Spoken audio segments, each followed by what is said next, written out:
Okay. Good evening, everyone. I'm Mahin Sultan with the BRAC Institute of Governance and Development, working there as a senior fellow of practice in the Gender and Social Transformation Cluster.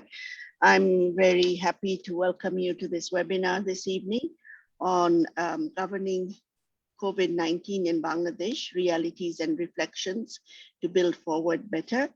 As we all know, well, just to start off, this webinar we're organizing jointly. This research has been done jointly between the BRAC Institute of Governance and Development and the Accountability Center at the American University. And our two lead researchers, Dr. Mirza Hussain and Mirza Hassan and Dr. Naomi Hussain will be presenting this evening on behalf of a larger team of researchers who are involved in this work, of which I was also a part. As we all know, COVID-19 has presented a whole set of challenges for our various countries, and for Bangladesh, this was particularly challenging in our context of our infrastructure challenges, social protection deficiencies, and various other challenges.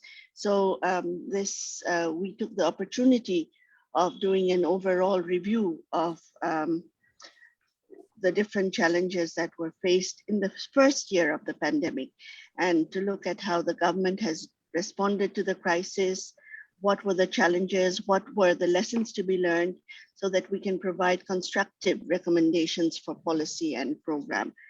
And we have looked, and there are various chapters, and I hope some of you have had a chance to look at the larger report, and others will have a chance to look through it later. We've looked at issues in the healthcare, social protection, stimulus packages, lockdown management, and explored these issues from a political economy angle. So what we will be doing today is having about a 30-minute presentation by the lead authors, after which we have a set of very distinguished discussants with us, who we will be giving about 7 minutes each to speak to these issues. We will start with Dr. Mushtaq Khan of SOAS University of London.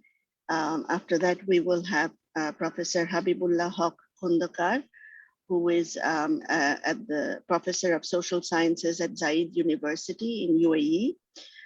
Then we will hear from Professor Dina Siddiqui, who is a Clinical Associate Professor at New York University. And finally, last but not least, we'll hear from Dr. Shanda Nakan Mohammed, who is with IDS and is leading the governance cluster, and who is a research fellow. And unfortunately, we will have limited time for the discussion so that we can have a little bit of time for a general discussion. And we hope to wrap up by 9:30 Dhaka time in an hour and a half. So I'd like to give the floor to Mirza Bhai and Naomi to start off. So about 30 minutes. And would you like a reminder at 25 minutes? Yes, please. Yes, please. Okay.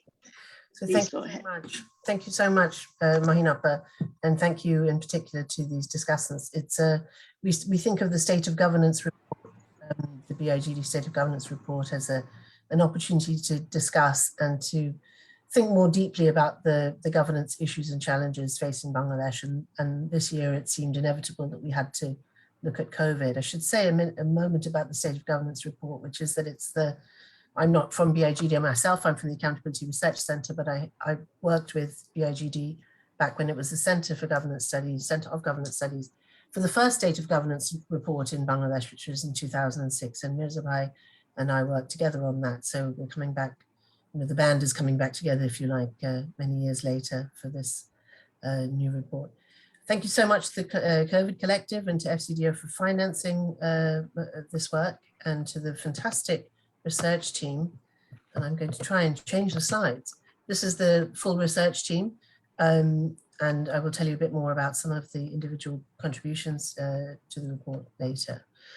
This is what we'll be covering today, why this matters, We're going to give you some flavor of our understanding of the political economy conditions of the pandemic, look at health sector, lockdown, the economic stimulus package and relief, and finally the impact on the RMG sector, a piece of work in which Mahina was very lead, in fact.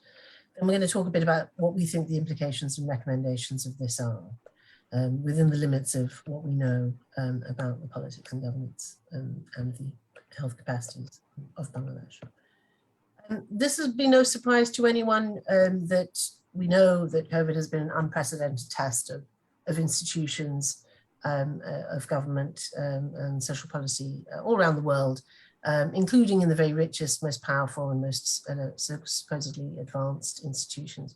In the US, of course, we all saw its very democratic foundations challenged as a result of the politics, the polarizing politics that came out of COVID, at least partly out of COVID anyway.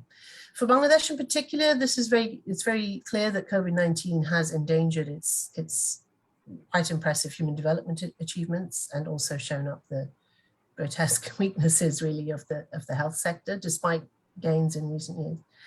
And we know that globally governance and politics have shaped national COVID responses and are treated as the variable of importance in explaining why countries some do well and some do less well. But there have not been, let's face it, very convincing, credible frameworks for understanding why this is the case. And we believe that actually in this report, we have the beginnings of a robust framework for analysing the politics and governance of COVID responses. And we know that also, practically speaking, some stronger governance in the pandemic response can help Bangladesh protect its citizens and mitigate against the worst effects of the pandemic. Mirza Pai, you're going to explain the... Yeah, sure. Thank you. In terms of the political economy of pandemic governance, we have been thinking about looking at the state capacity and political legitimacy. We thought, these are the two factors that, kind of determine the governance that we have seen in Bangladesh, the nature and the quality of governance. And in terms of that, the factors that we've looked at, that this is a dominant party state in Bangladesh, that we have reached that state since 2009. And then where you have, one party calling the shot, to put it in a more informal way. And with or without electoral accountability, but mostly without electoral accountability. This is more or less a de facto authoritarian state. It's a dominant party state of authoritarian variant, and performance legitimacy matters more than any other forms of legitimacy, liberal democratic legitimacy, and so on. And that's the pressure, that's the incentive that kind of determine the behavior of the political elites in Bangladesh. And also, so in terms of performance legitimacy, it's predominantly economic legitimacy we're talking here about, which creates kind of an enabling condition or preserves the livelihood of the poor. And we'll be coming back to that. And it has also implications for lockdown, how the lockdown was managed. Can you go back a little bit more? And we'll be talking about the weak state in strong society. Bangladesh is definitely a weak state. Think of social issues like dowry, think of child marriage. State followed the society essentially at the end of the day. Next one, please. And as I discussed earlier, no electoral accountability since 2009, and essentially satisfying party supporters, the machine, political machine at the local level, and you will see the implications when you go to the sectoral governance issues. And the policy-making apparatus, the civil society is the civil service is heavily politicized as well. And when I talk about, political machine, that's of course part of the regime, but civil services de facto is kind of act like another political front of the ruling party. And there is a restricted civic space coming from it, which has huge implications for the way the COVID was governed. exclusion of experts and civic groups in terms of, say, health policy, lockdown policy, media and restrictions on the media and free speech, which had tremendous implications on the health services, quality of health services, procurement policies, and so on, and very limited capacity. That's lack of electoral incentive that the regime didn't bother to relate with the organized civil society. Next one, please. And the performance legitimacy that I talked about, it had impact that livelihood became more important over lives. But one can say, the regime, in fact, ensured the livelihood and life, for that matter, by allowing economic freedom. And there is a high growth narrative, GDP growth rate and so on at the national level, and looking for reputation globally and so on. And that kind of incentive, we can see the consequence of it in the stimulus package that the government formulated and implemented, where there was a distinct bias towards growth orientation and relative neglect of social and public health protection-oriented policies. And we have a particular chapter showing it, quite analytically and empirically, written by Professor Usmani, which shows this particular growth narrative, which was again based on the performance legitimacy, based on the growth narrative. Next one, please. Weak state in a strong society, I talked about it, but which means, well, the state has infrastructural power in terms of the reach of the state, the bureaucratic reach of the state. It can do a lot of things, reaching the remote areas in terms of service delivery. But the COVID crisis has shown that it has uneven enforcement power, and that was due to two major things. One is the capture of the central state, or the national state, by the economic elites. So that got reflected in the stimulus package in the RNG sector, the ready-made garment sector particularly, and the growing power of the local political machine, which essentially took over the well-designed relief measure of social protection measure, done under some kind of bureaucratic rationality. But the local political machine took over that, and things completely went in the wrong direction with little efficiency and efficacy. We conducted a national survey for this in January 2021, and what we found out that there is when it comes to macro parameters, macro governance parameters, how government is doing in the domain of politics, economics, social policy. The regimes seem to be enjoying a high level of trust. But when it comes to the different sectoral governance, meso-level policies, and actual performance, like public health messaging, testing, lockdown, relief, there is less consensus.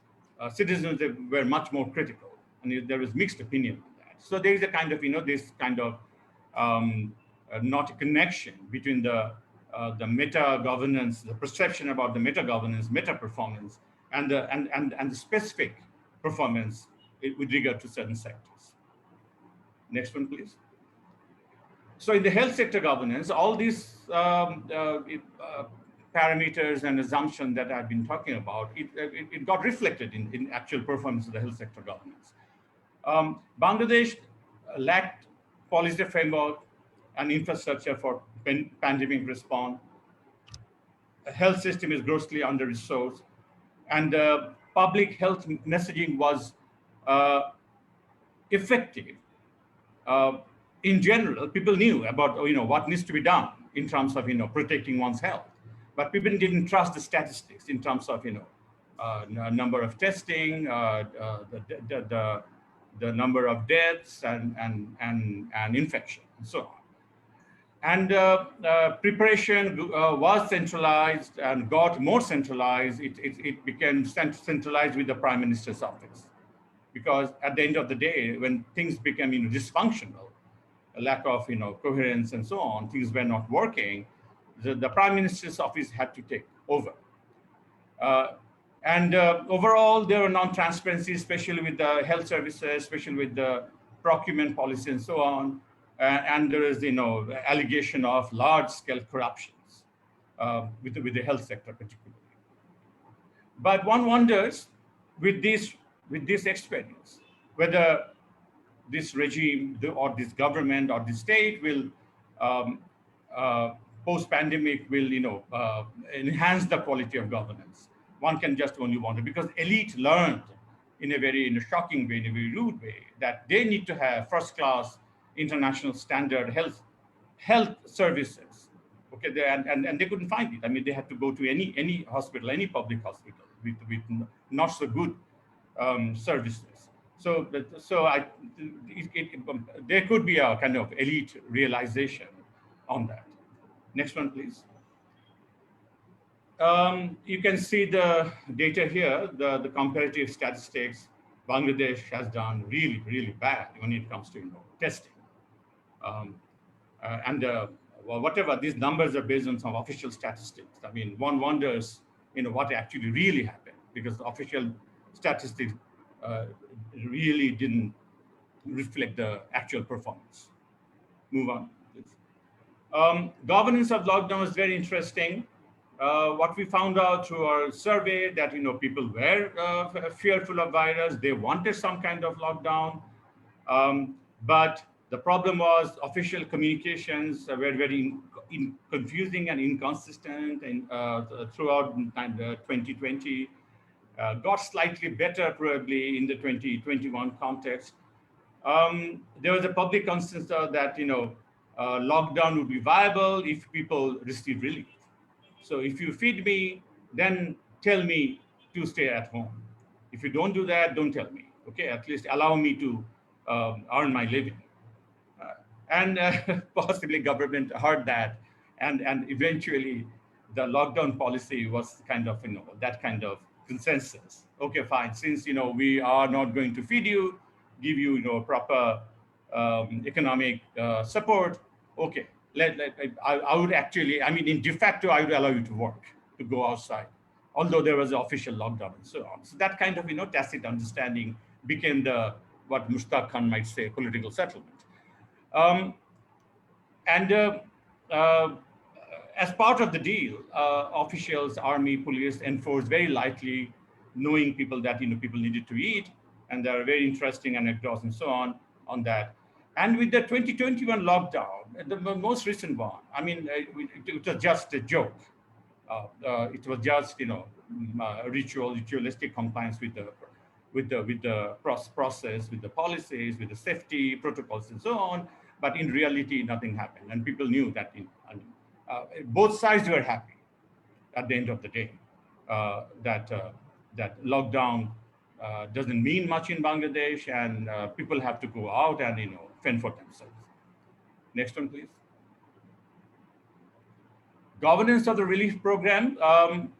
Government committed to major relief initiative in 2020, tried to improve delivery and accountability in terms of bringing in digital communication, digital listing, trying to make it more transparent in terms of new institutions. There were committees formed at the ground level, at the community level, so one can check each other, monitoring, and so on. There were number given. There were hotlines that where citizens can call the authority in terms of getting relief, or telling people, or telling the authority that there are bad governance going on in terms of corruptions and non-transparency and so on.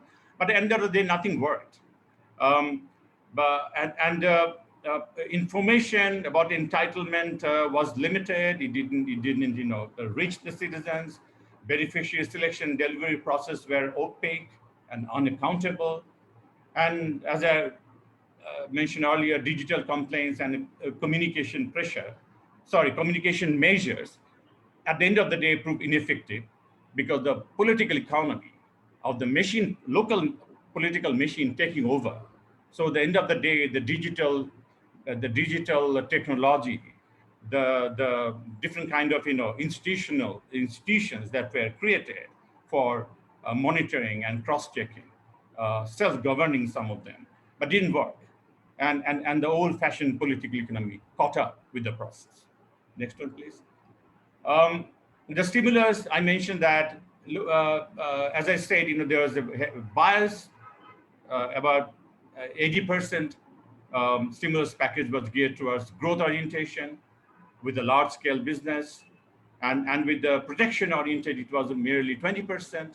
And as you can see, it was growth oriented, and the marginal community got the list, and it was part of this what we said earlier, the performance legitimacy, because the focus is on the growth, and government didn't want to disrupt the growth process and let everyone, the elite economic actors, as well the common people, to do their business and keep the machine, the economic machine running. Next one, please. Governance of the relief program. This is the citizens' view. As I said, there was lack of integrity, lack of transparency, and that's the view we got from the people. But 92% citizens knew of the government relief. That government provided the relief. Okay, that's their perception. And look at NGOs, only 12%. So we talk about government NGO collaboration and so on, but this is the hard reality, what NGOs can do in Bangladesh. It has high reputation and all these things, but the actual performance is as such. And there were nepotism, there was corruptions and so on. Next one, please. On the RNG sector, the capture of the state by the economic elites, it was manifested very blatantly, and in terms of the vulnerability of Bangladesh in terms of RNG export was there, and what transpired, and Mahin Sultan did a commendable job here of documenting these things, that the factory workers were treated as disposable. What Henry Giro in one of his articles called the politics of disposability. That was so much, blatantly manifested in Bangladesh, both by the international brands and by the local owners. And as I said earlier, the stimulus package, in theory, was designed to pay workers' wages, but actually helped the factory owners in a variety of ways. That's covered in Mahin Sultan and her co-authors chapter within the report. Next one, please. And the health safety related things, directives of public health provisions for RMG workers were unclear, inadequate, and unenforced at the end of the day. And it laid bare the vulnerabilities of the workers, that the countervailing power and the organizational strength of the workers had a lot to do of this, the bias policy and the vulnerability of the workers. Next one. I'll take over from here. Thank you, Mirza Bhai. And sure. Professor Mushtaq Khan probably can tell the influence of his work all across many of these chapters. We don't name check you specifically in this presentation, but your influence is all over the theoretical work that we did for this. So we came up with a couple of implications about this work, and also some recommendations. I'm not quite sure who we're making these recommendations to, but these are things that we think the Bangladesh government in particular should be thinking about, and perhaps the international donors too. The first is that really it's no good thinking about institutions of governance and public policy as coping with crises like this. These sorts of crises will be more frequent. They will be particularly severe in a country like Bangladesh. This much we know. These are the known unknowns. And we cannot have a situation in which Bangladesh is facing these crises, often global in origin, without the institutions able to withstand and to recover better, as they say. And here, this is, Mirza Bhai has picked up this language of anti-fragility. This is the sense that we're trying to convey, is that institutions must be designed in a way that they can come back stronger. They must be decentered, they must be learning institutions. Very much the case that one size does not fit all with government under these conditions. And in addition, synergies with societal groups, with organizations, experts, citizens organizations, and so on, absolutely essential for the speed and the decentered nature of learning institutions of governance. So this is just a, if you like, a meta finding. It's clear also that the political dominance by the Awami League government has had a number of influences on pandemic governance. And I think we can probably see this in other countries as well. It's not so much electoral pressures that are influencing policy making. It is much more, in the case of Bangladesh, a really quite strong imperative to demonstrate a certain kind of performance being really critical, where the people in power are able to say, no, this is the important indicator, this is the priority policy to show performance. And where the mass of citizens, and in particular we see RMG workers, and to some degree other groups like farmers, have not really shared in much of the stimulus package or indeed much of this supposedly massive expansion of social protection allowances and so on. And the silencing of civil society and the media is really problematic in a context in which trust between citizens and the state seems to be increasingly important.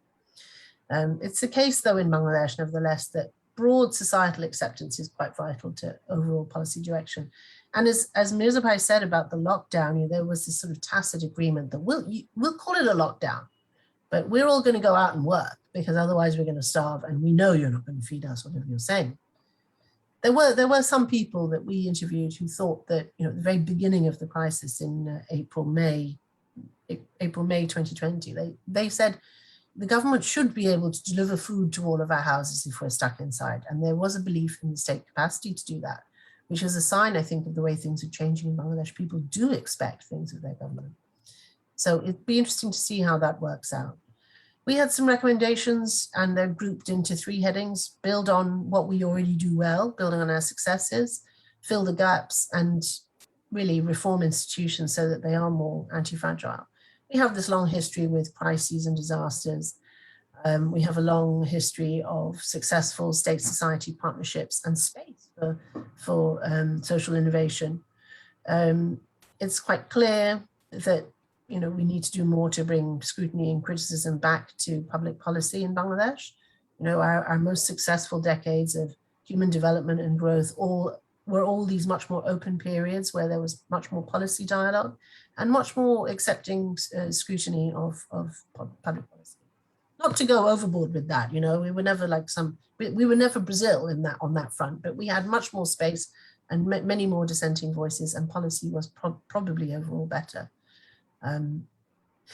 So these are some of the recommendations that we think should happen. Particularly, I think we all agree that social protection is a really crucial area. Tackling corruption in social protection, improving the governance overall, what people know they can expect, what people think are their rights or entitlements, and how they can claim those. We really need, I think, for Bangladesh is particularly important as we move out of least developed country status, is to realize we have to be much more ambitious in our vision of what development looks like. And here we talk a lot about investing very heavily in health. The grotesque underfunding of health in Bangladesh really was shown up. The numbers of doctors and nurses and hospital beds per citizen have improved significantly and are still really low. There's a lot of spending to be done. There's a lot of institutional development, and all sorts of reasons why that's important.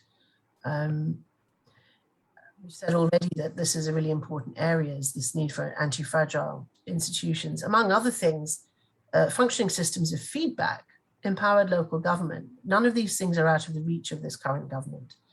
They're perfectly capable of doing it. Other authoritarian governments do. But more than that, I don't think our state is in any way strong enough to do these things on its own. We are not the Chinese Communist Party. I think I'm going to leave it there.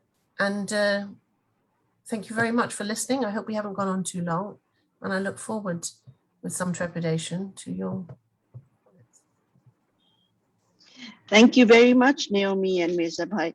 In fact, you finished in about 25 minutes. So we have a little more time for our discussants, which is very good, and maybe a little more for the general discussion as well. So without any ado, I'd like to invite Professor Mushtaq Khan to make his comments. If you take about 8 minutes then. Thank you. I really like this paper, and I think the pity is that 8 minutes, I can't do it justice. So instead of saying all the things I agree about it, I will unfortunately in my 8 minutes have to pick on the things that I think have some questions to be answered. So that's an unfortunate thing. If I had more time, I would say everything that I agree with. For example, I completely agree with you that this is a performance outcome, legitimacy driven government. I completely agree with you that spaces have been removed. I completely agree with you that there's a lot of things that were left to be desired in the COVID response, and the statistics you produce and the surveys are hugely important and valuable. So I think the document as a whole, as a document which documents a problem, is excellent. My problem is that the proposals you come up with as a solution doesn't connect with the identification of the problem. And I'm going to talk a little bit about that. So, and I think Naomi raised this question, you know, who is it for? Who are we talking about? I'm absolutely sure that this government, and I'm going to explain why, is not going to be particularly interested in someone saying you need to provide more space, freedom, and active support to non-state actors. They've spent the last 10 years closing down that space. It's no use telling them that you have to have transparency and accountability to fight corruption. We do a big program on feasible anti-corruption, the SOAS Anti-Corruption Evidence Program with BIGD as our partner. And what we show there actually that transparency and accountability, not only in Bangladesh, is not the answer to corruption, because the whole systems of transparency and accountability are also corrupted. So you're asking a corrupt anti-corruption agency, a corrupt judges, corrupt police, corrupt courts. So this is not the solution. Holding powerful interest groups inside government accountable, who's going to do that? Meaningful channels for organized citizen participation. These are all outcomes. They are not policy suggestions which have any chance of being implemented by anybody. This is my problem. So let me go back to the theoretical question. Why do we do a political economy analysis? It's precisely to understand the distribution of power and interests in the ruling coalition and other sectors in society, so that we can suggest things that in their own self-interest, and here we all agree, that they might push in their own self-interest from their learning, and in that process actually benefit society. So there will be a learning from this catastrophic experience. I'm not sure what that learning will be. So let me go back to my understanding of the distribution of power. So you've described that distribution of power as a dominant party operating in a strong society. And in a general sense, I agree with that, but I think it needs to be unpacked, because there are, as Mirza said in his introduction, there are different kinds of dominant parties, and this one is rather authoritarian. So actually in my work, I distinguish between dominant parties and authoritarian parties. I think it's a very important distinction. So if you look at the Chinese Communist Party, and you look at the National Socialist Party in Germany in the 1930s, the National Socialist Party in Germany was elected. The Chinese Communist Party was never elected. But I think the Chinese Communist Party is a dominant party, and the Nazi Party was an authoritarian party. I'm not saying Awami League is like any of them. I'm just saying, just think of what the difference is. The difference is that in a true dominant party, the party is dominant because it includes within itself all the powerful and important factions and networks in society, and therefore it has to do relatively little repression outside. So China does repression in Xinjiang, it does repression in Hong Kong, but in terms of the size of China, it is very, very little. It is a dominant party which stays in power through that very legitimization process that you described. If you compare that with the Nazi Party was elected, but in fact it was always fearful of challenges from society, and therefore had to engage in much more repression of society on an ongoing basis. Okay? Now I think that, so in my reading of the political settlement in Bangladesh, when the Awami League first won in 2008, there was a moment when it was actually a dominant party. The opposition was completely fragmented, there was nowhere in sight. They were a dominant party. Had they continued, the opposition which is completely incompetent and corrupt and so on, but that has never stopped opposition or governments in Bangladesh, right? So this is not the issue. The opposition would have reorganized and we would have gone back to a competitive clientelism. What the Awami League did from 2009 onwards was through a whole series of processes. You've discussed in your paper that the opposition is fragmented, but you don't discuss the process through which that happened. It didn't happen accidentally. It happened through an absolutely pre-planned process of constitutional amendment, then attacking the oppositions organizationally, financially, then going after Grameen Bank and Yunus, then going after the newspapers, then going after even newspapers like Prothom Alo and Daily Star, which are ideologically very close to them, got hammered. Then going after every NGO, then using data control to block the space for NGOs. This is not an accident. Now, what does it tell me? This tells me that this is a party which is fearful of opposition. They are not neurotic. They're not necessarily bad guys. You have to see the situation from their perspective and understand what they're doing. And what they're doing is rational. They see a society where if they allow opposition to grow, they may not stay in power. Now, you may argue that they're wrong in this, that actually there is no opposition and they should allow it. But that is what they perceive. So you have to understand what they perceive, and maybe they know something that we don't know. Maybe they know that actually the only way to stay in power is through this process. Now, if that is the situation, then so in my description, this would be a vulnerable authoritarian party. It has actually closed down the space for the opposition, for not just the opposition, for NGOs, for civil society, for newspapers, for journalists, for anybody. How can you tell them to do the things that you're telling them to do? This is completely pointless. It's not going to happen. And I think that, we learned this the hard way last year, because SOAS, the Anti-Corruption Evidence Program, in collaboration with BIGD and some partners in Cambridge, we thought that given the shock, the size of the shock that had happened with COVID, there was a moment when we might be able to build up these horizontal checks and balances. So we came up with a research program, and Imran and I spent 3 months full-time with our teams on this. And the idea was we would get the social actors, BRAC, Ganashastro Kendro, other players, involved in a kind of action research, where the idea would be that we would set up horizontal parallel networks for delivering services like testing, like contract, and so on. And that would be allowed by the powers because they were in a crisis. They were in extreme crisis. And that would actually allow us to reveal evidence about efficiencies and inefficiencies and would open up the space for more substantial reform. To cut a long story short, even in the midst of that crisis, and even with the support of BRAC, even with the support of Ganashastro Kendro, that whole program was killed, right? There was no way we could even begin to implement it. And so in practice, even something relatively small in the middle of a crisis to actually get the actors to coordinate, to deliver in parallel some results which we could then compare is a non-starter. And now, as the crisis has become more manageable, it's an even more non-starter. So when SOAS goes back to this program, we will have to completely redesign it in a way that can be implemented. So this is also, we have to also factor in, I'll be quick, just one more minute. We have to be very careful about even thinking of this civil society space. It has completely changed. So what we have now in Bangladesh is an NGO civil society space where, to be blunt, there is only one NGO, and that is BRAC. And BRAC works because it has made, again, these are not good guys, bad guys. These are rational decisions they have made. To do any good in Bangladesh, BRAC works very closely with the government and does not publicly check and balance or criticize anything the government is doing. This is a policy decision they have made, and we have to respect that.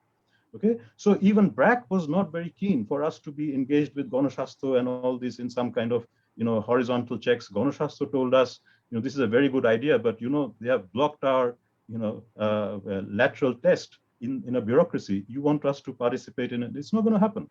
So even Ganashastro is not allowed to help in the midst of a crisis when they need it.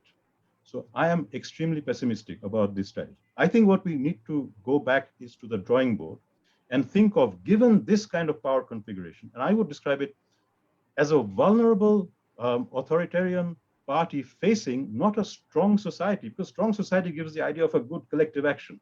Actually, what is facing is a highly fragmented and low trust society. The problem with society is that everybody has collapsed into little networks where they protect themselves. Nobody is interested in collective action because people are fearful, they don't trust each other. And it's a fragmented, low trust society facing a vulnerable authoritarian party, which is an equilibrium. It's a political settlement, but it's a very vulnerable political settlement. And these kinds of policy recommendations will have no market. There's no recipient. The elites will learn, they will have strategies, they will try to solve problems. We need to find out what might work. And I think that in the next phase of ACE, if we go back to this health sector, we will be thinking of much more granular interventions at the level of agencies and delivery systems to work out ways of improving capacity, which has a governance implication, but may be feasible given this configuration of power. Whereas the policy recommendations you have are, I don't think, have a market. So I'll stop there. Sorry to have taken up. No, thank you very much. I think you've given a lot of challenges to the team and to the authors to think about, both in the analysis and in the thinking through of the recommendations. Thank you very much. Now we'll move to Professor Habibullah Khondokar. 8 minutes, please. Thank you very much for having me here. I'm here basically to learn from the deliberations, but I also have a few comments, and I follow my predecessor in saying that in a limited time, I would focus not so much on praise, but a little bit more on how to move forward from here. Like one of the issues that I found a little bit problematic, because any finished work, at least in the academic world, is also a work in progress. So I look at it as a work in progress. First of all, this whole idea of unfragile state, I mean, why do we go through a negative, Why can't we simply say that what we need to do is to create a smart state, not just a strong state, a smart state in the context that Professor Khan just laid out, that these are the circumstances. Whether we agree with him on everything or not is a different issue, but the circumstances are very different. And the way I look at it, it's not too complicated. The situation is, it's a standoff between a weak state and weak society. And also, we have to keep in mind that the distinction is purely analytical, it's purely analytical in the sense that what we call civil society, or what we call society at large, is entrenched in the state. And what is a state? The state is not just an abstraction. The state doesn't come out of nowhere. The state is populated by people, and many of these people have lateral and all kinds of interesting kinship connection with the larger society. So we have to bear in mind that we're dealing with a weak state, weak society. And what I find interesting in this report, the report, despite the presentation, is very positive. The report actually found out that the government, at the end of the day, did a good job. In first year, in year one, it was not too bad. Just take one example, that people were imagining all kinds of disasters and there would be dead bodies on the street just by looking at the low-income groups in Dhaka, that they're completely exposed, they don't get the protection, they don't get the health services, and they will die like fleas. It didn't happen. It didn't happen. It did happen in a number of South American countries, because I was involved in a project where I looked at 25 different cases. And the book has been mentioned earlier on. And we looked at different scenarios. We didn't look at Bangladesh, part of the reason because we didn't find enough scholarship at that point in time to be included. We included India and Nepal and a few other countries and so on. But the point is that when you look at what people were creating in their mind, a doomsday scenario, it didn't happen. Now, what happened, like the ethnographic study that you referred to in your report, I thought that was very interesting. But there also, it is interesting that we really have to give the devils its dues. And this is not usually done in Bangladesh, unfortunately, that we look at the report, the ethnographic report, but it refers to a report and a study carried out in Korail. And this study, I looked at it, the study was initiated by the government in partnership with ICDDRB and USAID. It's in your report, but your report didn't expand that. I'm expanding that because I went to the source. To me, that's a remarkable achievement, and I have to give absolutely, plentiful credit to the government. I haven't seen that in many occasions where the government is working with a think tank, a research organization of international acclaim, ICDDRB, and USAID together. They carried out the survey, and they found out that for some reason, people in the low-income group have developed some kind of immunity. And the scientific studies that were carried out were non-trivial. It was quite serious in terms of genomic analysis and all that. Now, I'm not a scientist, so I don't know, I cannot vouch for the veracity of the numbers that I've seen, but the fact is that they have attempted to do that. So we need to take that into account. Now, we talk about, okay, we did call it lockdown, we called it holiday. These are aspects of flexible responses. Now, in our research, we found out an absolutely brilliant typology, came out of Toulouse group of economic group and so on. They simply said there are two approaches. One is hammer approach. And the hammer approach was used in China. Hammer approach was used to a certain extent in Singapore, lockdown, long quarantine and so on. And the other is the dance approach, which was followed in Cuba, which was followed in a number of places. You approach the problem, but not in a very regimented way, because you don't have the capacity. A weak state, Bangladesh being a weak state, lacks that capacity. So it's a weak state. And then, of course, if you look at the political economy, the most important point for me that it's a crony capitalism. And it's a crony capitalism that delivers in whatever form it does. So from the government point of view, from a rationalist point of view, it makes sense in a neoliberal crony capitalism framework to support the cash cows, because these are the people who bring your foreign exchange. So the focus was on foreign workers. Actually, even in Abu Dhabi, Bangladeshi workers got some assistance, not a great deal, from the government of Bangladesh. It was sent here to look after people who are out of job, and the local community, I think they stood up and they played a vital role in supporting their fellow citizens. I saw that, I'm an eyewitness to that.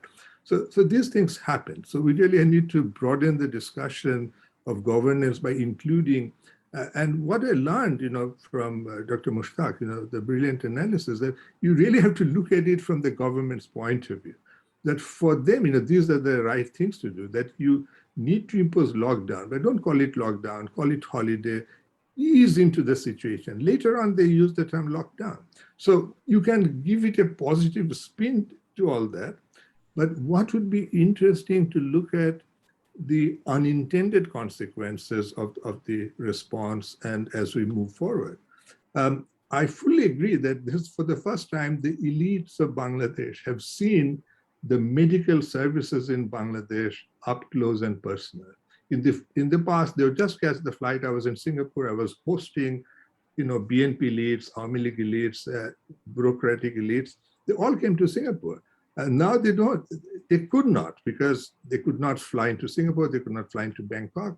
So they would be under pressure to improve the situation and to make it a class divide. It's a society driven by classes. Let that be reflected in healthcare as well. And it is being reflected. Of course, there are 5-star hospitals, but the quality enhancement, I think, would follow. I mean, I'm quite optimistic on that. But again, the larger political economy, the larger politics, what can we do? In our study, what we have found out, that there's absolutely no correlation between whether you're a democracy or authoritarian state and the performance in terms of fighting the COVID crisis. Some authoritarian regimes did wonderfully, some authoritarian regimes did absolutely woefully. So we have both. Now, the other point that I need to mention, that the whole pandemic has created so many controversies, ironies, failures, challenges. One is First of all, when we started looking at the stellar performers were Taiwan. The stellar performers were Singapore and New Zealand and Australia. So that was at the time when the pandemic was spreading, that was the phase of containment. How do you contain this beast, this pandemic? The second phase, vaccine. Suddenly, the stellar performers were doing very badly. Australia has done very poorly in terms of vaccine. Taiwan has done absolutely miserably, and the international community is bailing out Taiwan because it has implication for the supply of chips, that your laptops, your computers will stop functioning if you don't do anything about Taiwan. So it's very practical business, but they did a miserable job in vaccination. And countries— Dr. Khondoka, sorry, if you could wrap up, please. Like US and UK, they were the bad boys. I mean, they did very poorly in terms of containing the crisis, but they actually came out with a stellar performance when it came to vaccination. Both countries did very well. So we really have to look at all the uncertainties that we're dealing with, and we are using our frameworks in a situation of complete uncertainty. We need to create frameworks that are somewhat uncertain and flexible. With that, I'll end my remarks. Thank you. Thank you very much. Sorry to interrupt you, but just to keep to time. But thank you for bringing in this comparative perspective of bringing in other country experiences and trying to set Bangladesh in this larger context. And now we'll move on to Professor Dina Siddiqui. Again, 8 minutes, Dina. Thank you so much, Mahinapa. 8. I only have 5 minutes, I think, but I always say that. Thanks, Naomi and Mirza, for including me in this important conversation. I am very pleased to be here, and congratulations on producing what I think is a really important report. And I'll tell you why I think it is actually important and different, and I think it comes at a critical juncture in Bangladesh's history. Just a reminder that I don't belong in the worlds of governance or policy making or recommendation making. And this will be reflected in my comments, which may not be particularly useful in the immediate short term. So the most striking and hopeful aspect of the report for me was the call to, quote, reorient economic policies to protect people rather than GDP growth rates, unquote. This is a striking departure from the narrative of neoliberal capitalism that saturates the public sphere discourse on Bangladesh, on development in Bangladesh. Some of us have been saying this for a while, but we are very, very marginal. So it's really interesting to see this in in one of these reports. And I am very, it made me very hopeful and optimistic and happy. And I want to go back and end my comments with this shift. I also really appreciate the call to move beyond resilience.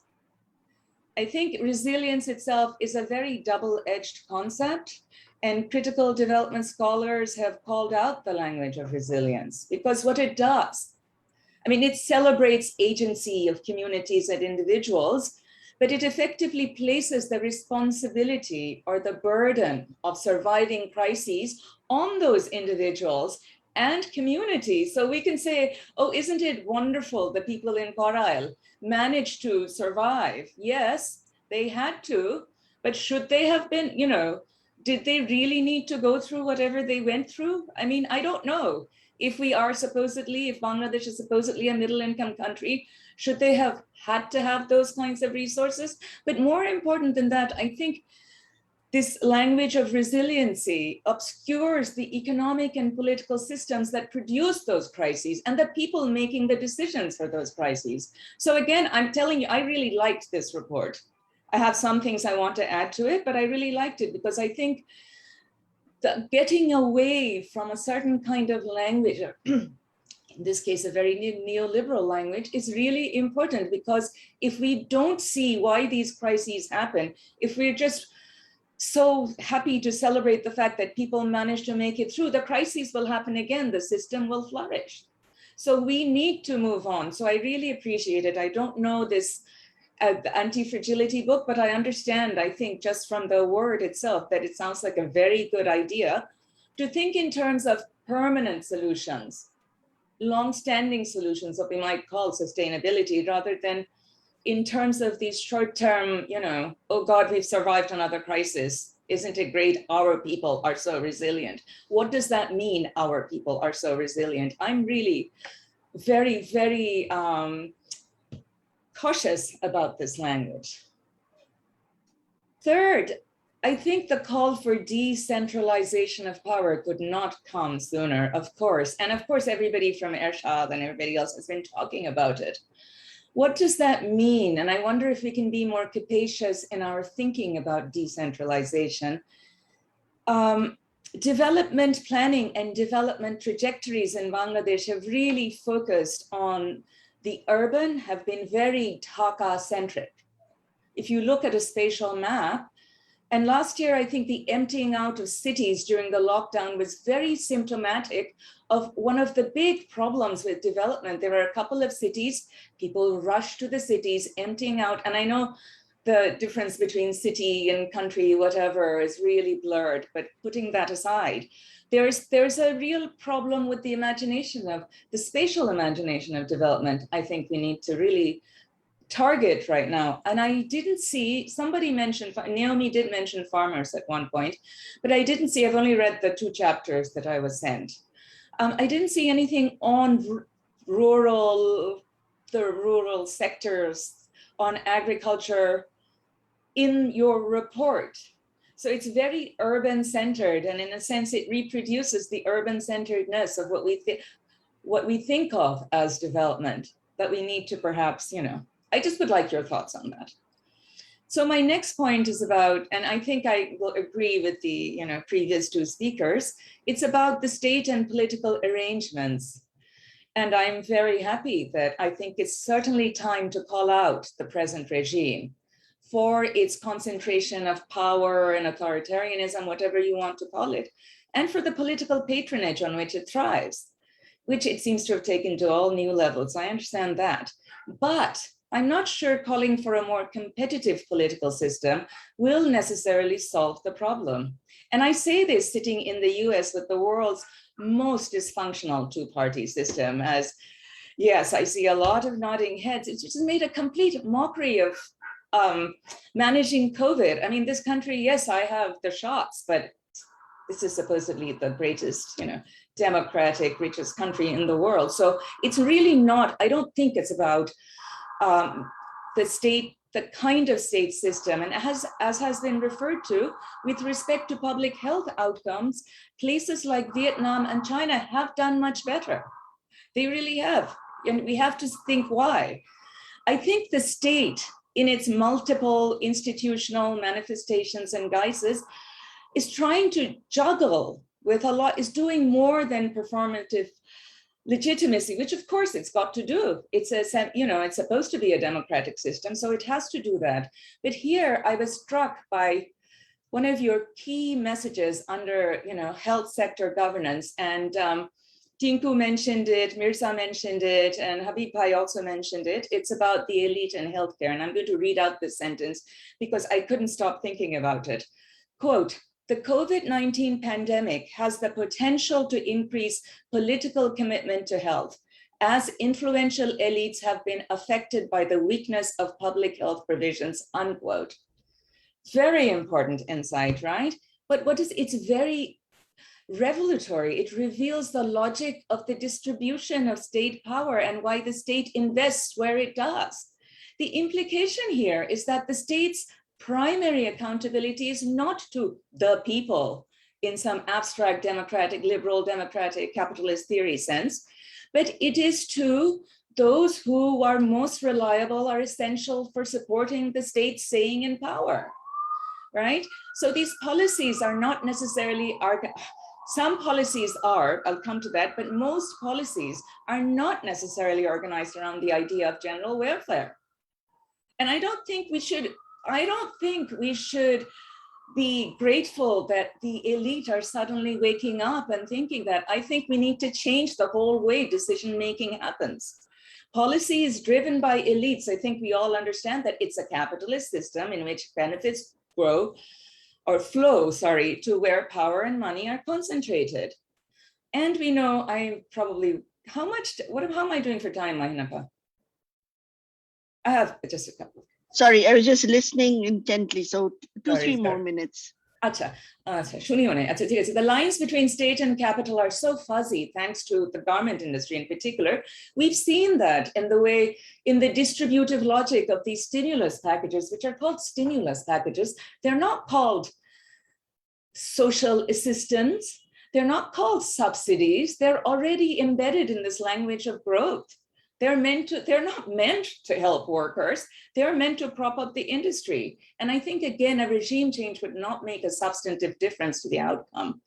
With respect to the garment industry, though, I actually have some sympathy for the government, okay? Which is that one of the things the pandemic revealed is that real asymmetry along the supply chain, not just between brands and workers. I think it's really important to see that it's not just the workers who are disposable and dispensable. It was the factory